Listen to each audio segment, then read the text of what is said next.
Any takers? Just one, so far. And you? What? Sit.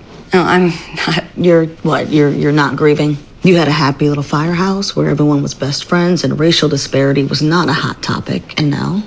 Everything has changed. Everything and nothing. I know fire. I mean, I'm the person that studies them for fun. But this fire. This fire is beneath our feet. It's built into every foundation, our history, language, news coverage. It's everywhere. I mean, we vent fires to let out the hot smoke and gases so that we can contain the fire, but I don't see how we can contain this, let alone put it out.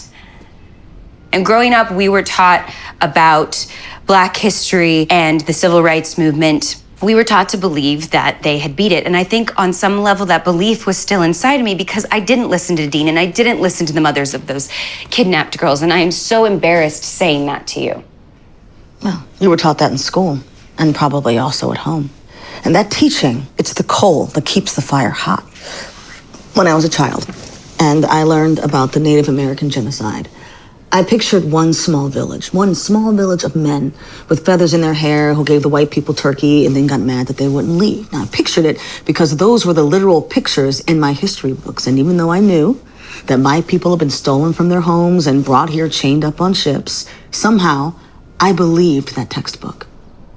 I was 35 years old when I learned that in 1492, Columbus sailed the ocean blue, and in the wake of that, millions upon millions of people who had been living here for 15,000 years were extinguished. And the ones who survived were fighting every day against a culture that still wants to pretend they don't exist. We learn when we learn.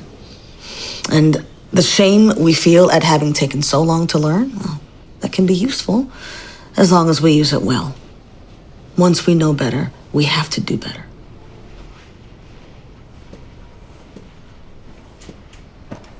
When I was 13, I ran cross country and track.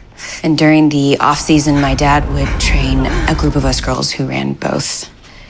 And he would push us too hard. And when I didn't hit a drill the way he wanted me to, he'd make me do it over and over and over until I would collapse on the ground. And my dad would leave me there. And one by one, my team members would lie down next to me, face to the concrete, eyes on me, silent, giving me space, but also making sure I wasn't alone. And my instinct is that that is what I have to do for the Black members of my team, to quietly show up and let them know that I support them.